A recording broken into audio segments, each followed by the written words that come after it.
הקרן הקיימת לישראל חוגגת השנה 120 שנות קיום. יצאנו ליערות קק"ל להכיר את הארגון קצת יותר מקרוב. ולבדוק חלק מההנחות הרווחות לגביו.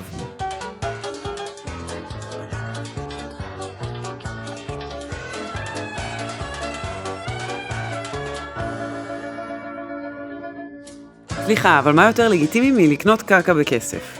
אתה רואה מגרש שמוצא חן בעיניך, מגיש הצעת מחיר, ואם הסכמתם, קנית ויש לך אדמה.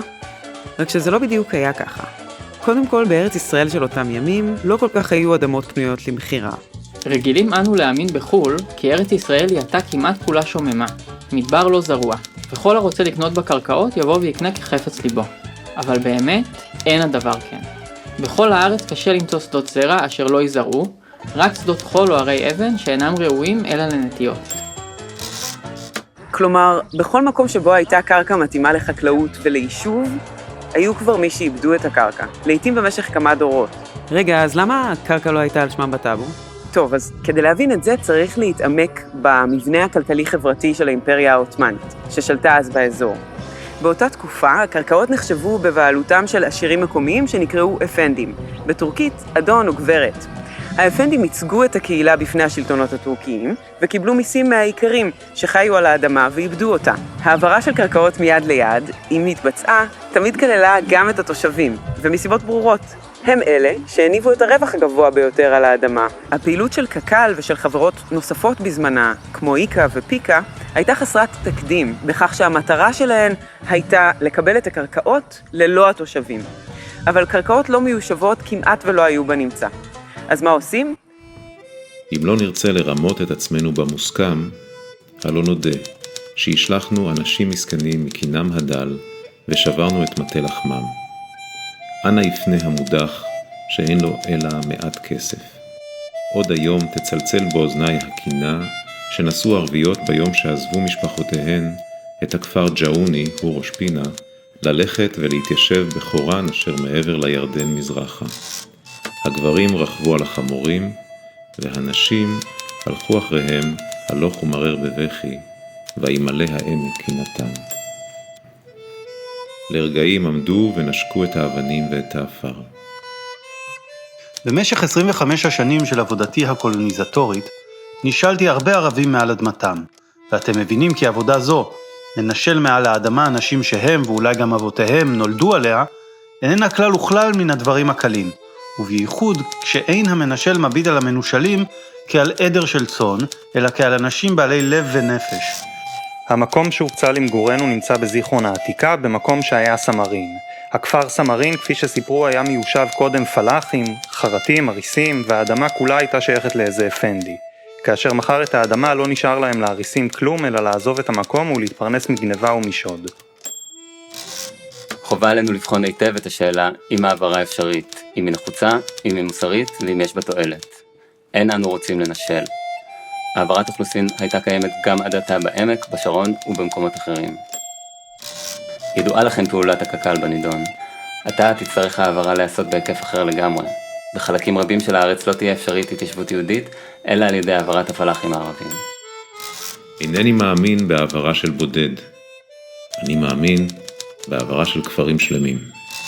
בינינו לבין עצמנו צריך להיות ברור שאין מקום בארץ לשני העמים גם יחד. הפתרון היחיד הוא ארץ ישראל, לפחות ארץ ישראל המערבית ובלי ערבים. אין כאן מקום לפשרות ואין דרך אחרת אלא להעביר מכאן את הערבים לארצות השכנות. להעביר את כולם, מלבד אולי בית לחם, נצרת וירושלים העתיקה. אין להשאיר אף כפר אחד, אף שבט אחד, והעברה צריכה להתכוון לעיראק, לסוריה ואפילו לעבר הירדן. למטרה זו יימצאו כספים וכספים מרובים, ורק עם העברה זו תוכל הארץ תקלוט מיליונים מאחינו, ולשאלת היהודים יבוא קץ ופתרון. מוצא אחר אין. אחרי כל המאמצים האלה של קק"ל ושל ארגונים נוספים, ערב החלטת החלוקה ב-1947, פחות מ10% מהקרקעות בפלסטינה היו בבעלות יהודית. מתוך זה, בסביבות 900,000 דונם היו בבעלות קק"ל.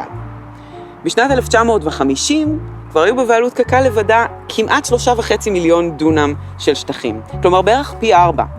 אז איך זה קרה? איך נרכשו כל כך הרבה אדמות ב3 שנים בלבד?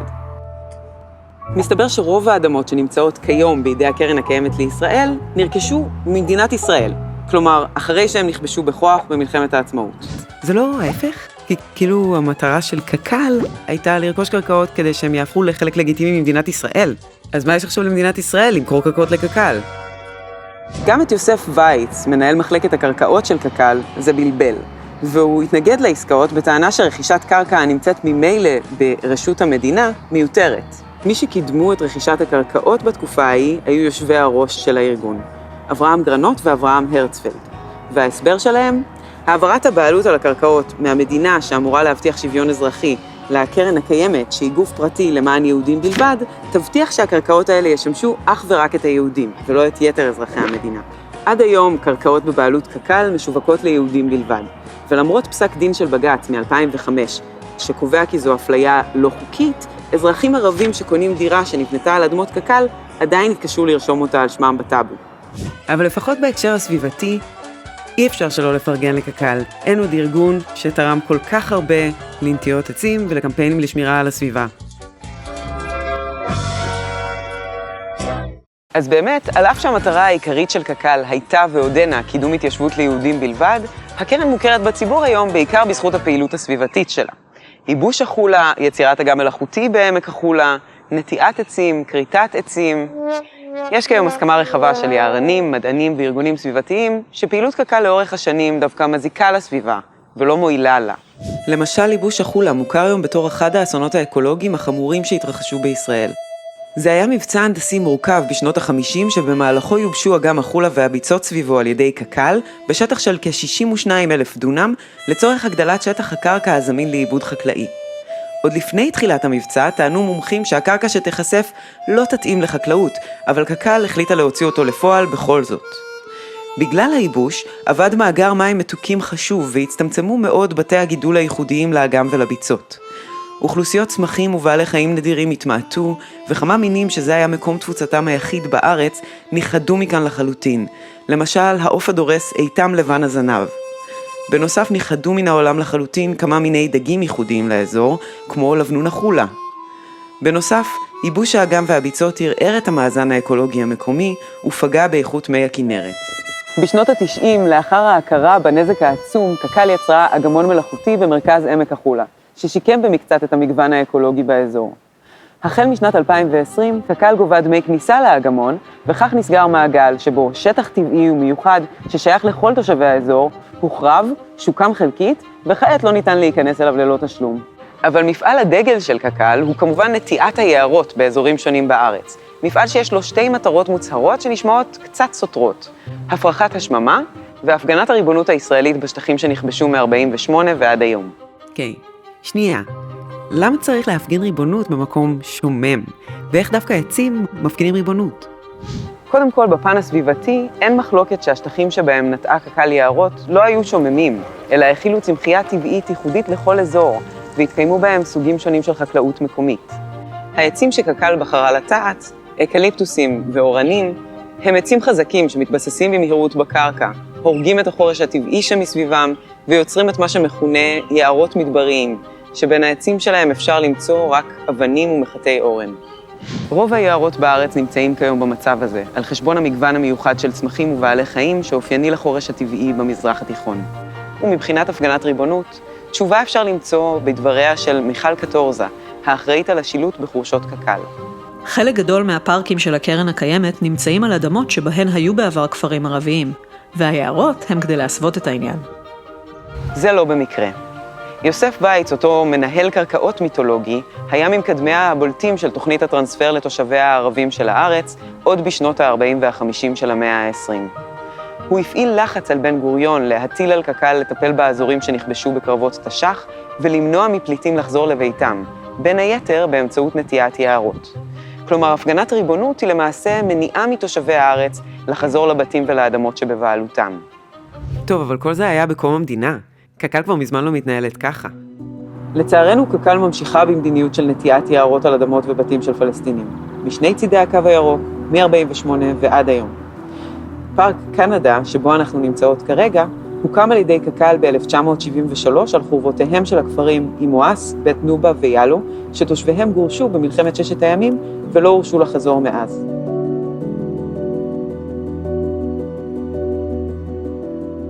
בתי הכפר פוצצו והאבנים שלהם שימשו להתקנת שבילי ההליכה בפארק. עמוס קינן, שבתור חייל השתתף במניעת השיבה של פליטים אל הכפר בית נובה ב-1967, כתב בשובו מסמך עדות וחילק אותו בתיבות דואר ברחבי ירושלים. במחי בולדוזר אחד נעקרו הברושים, הזיתים. תוך 10 דקות היה הבית לחורבה על החפצים והרכוש המעט שבתוכו. לאחר שנהרסו 3 הבתים, הגיעה שיירת הפליטים הראשונה, מכיוון רמאללה. לא ירינו באוויר. נערכנו לחיפוי, ודוברי ערבית ניגשו אליהם למסור להם את ההוראות. היו שם זקנים שהלכו בקושי. זקנות, ממלמלות, תינוקות בזרועות אמותיהן. ילדים קטנים. הילדים בכו והתחננו למים. השיירה הניפה דגלים לבנים. אמרנו להם ללכת לבית סירה. הם אמרו לנו שמכל מקום מגרשים אותם ולאף מקום לא נותנים להם להיכנס. שכבר 4 ימים הם הולכים, בדרכים, בלי אוכל, בלי מים, שכמה מהם מתו. הם ביקשו לחזור לכפר, ואמרו שמוטב שנהרוג אותם. לכמה מהם היה עז, כבש, גמל או חמור. אב גולל גרגרי חיטה בין ידיו, שחק אותם ונתן אותם לאכול ל4 ילדיו. באופק נראתה השיירה הבאה. גבר הלך ועל גבו שק קמח של 50 קילו. כך הוא הולך קילומטר אחר קילומטר, עוד זקנות, עוד נשים, עוד תינוקות. הם צנחו בעייפות במקום שאמרנו להם לשבת בו. לכמה מהם היו פרה או 2, עגל, כל רכושם מלא אדמות. לא הרשנו להם ללכת לכפר לקחת מיטלטלים, כי ההוראה הייתה שאסור להם לראות איך הורסים את כפרם. בית הקברות של הכפר עדיין נמצא בשטח הפארק, ממש במקום שבו אנחנו עושים מנגל עם המשפחה. באל עראקיב ובאום אל-חיראן שבנגב, וגם בוואלג'ה ובסילואן באזור ירושלים, קק"ל פועלת בעשורים האחרונים לגירוש משפחות מבתיהן כדי להקים במקומם גנים לאומיים.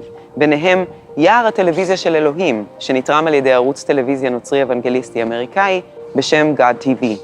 טוב, אז מזל אם ככה שקק"ל לפחות נשלטת על ידי מפלגות השמאל. תאר לך מה היה קורה אם הימין הקיצוני היה מנהל את העניינים.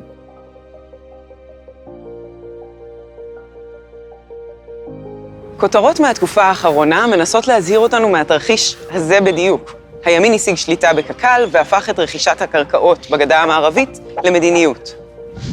במציאות, קק"ל פועלת בשטחים כבושים מ-48 דרך 67 ועד היום. היא מעולם לא הפסיקה, אם זה באמצעות חברות בת ושותפים כמו הימנותא ואלעד, או ישירות, כמו במקרה של פארק קנדה. מי ששולט בקק"ל לאורך השנים האלה אינו מפלגות הימין, אלא הקונגרס הציוני העולמי, שמורכב מנציגי המפלגות היהודיות בכנסת וארגונים ציוניים שונים מהארץ ומחו"ל. ממשלת הצללים הזו אינה חלק מהדמוקרטיה הישראלית בכמה מובנים. משתתפים בה נציגים יהודים בלבד. רבים מהם אינם אזרחי ישראל, והנציגים האלה אינם נבחרי ציבור בשום אופן, וקשה מאוד להשיג מידע לגבי הרכב המדויק שלהם. ולמרות זאת היא בעלת השפעה רבה על חלוקת הקרקעות משני צידי הקו הירוק, ועל תקציבים ציבוריים של מיליארדי שקלים. כלומר, יש לה יותר כוח ממשי מלרוב נבחרי הציבור שלנו. ראשי קק"ל לדורותיהם היו במרביתם אנשי מפלגת העבודה, אבל היו ביניהם גם אנשי בית"ר ותנועת המזרחי העולמית, וגם בכלל לא ברור שיש קשר בין האוריינטציה המפלגתית של יושב ראש הארגון למדיניות בשטח. למשל, בתקופת יושב ראש קק"ל היוצא, דני עטר ממפלגת העבודה, הוקצו לא פחות מ100 מיליון שקל לרכישת קרקעות ביהודה ושומרון. לסיכום, קק"ל הוקמה לפני 120 שנה כדי לרכוש קרקעות בישראל ולדחוק החוצה את תושביהן המקוריים, במקום שיהודים פשוט יחיו בשכנות לתושבים הערבים, שנציגי קק"ל בעצמם תיארו כידידותיים ומסבירי פנים. קק"ל גרמה לנזק עצום למגוון הביולוגי, להכחדת בעלי חיים וצמחים ולזיהום של מקורות מים. והכי חשוב, המדיניות הזאת ממשיכה גם במאה ה-21, בחסות מפלגות יהודיות מכל קצוות הקשת הפוליטית, ובראשן מפלגת העבודה. אז בהזדמנות זו נאחל לקק"ל עד 120, ולמדינת ישראל שתלאים את האדמות ותתחיל לנהל אותן באחריות ובשקיפות, בלי המעורבות של ארגונים זרים, כצעד ראשון לקראת צדק חלוקתי.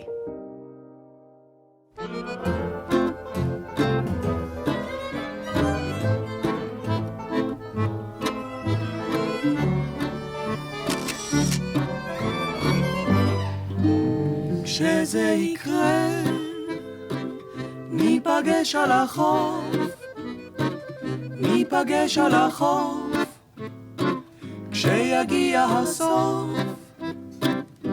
נאכל פירה מדברים שנכתוב, נצטרך לאסוף, כשיגיע הסוף. אז בפעם הבאה שאתם עושים פיקניק ביער קק"ל, תזכרו ש40 דקות נסיעה מכאן יש פליט. מישהו שגר ממש כאן, ושעכשיו לא יכול לבקר את הקבר של סבתא שלו כמה מטרים מכן.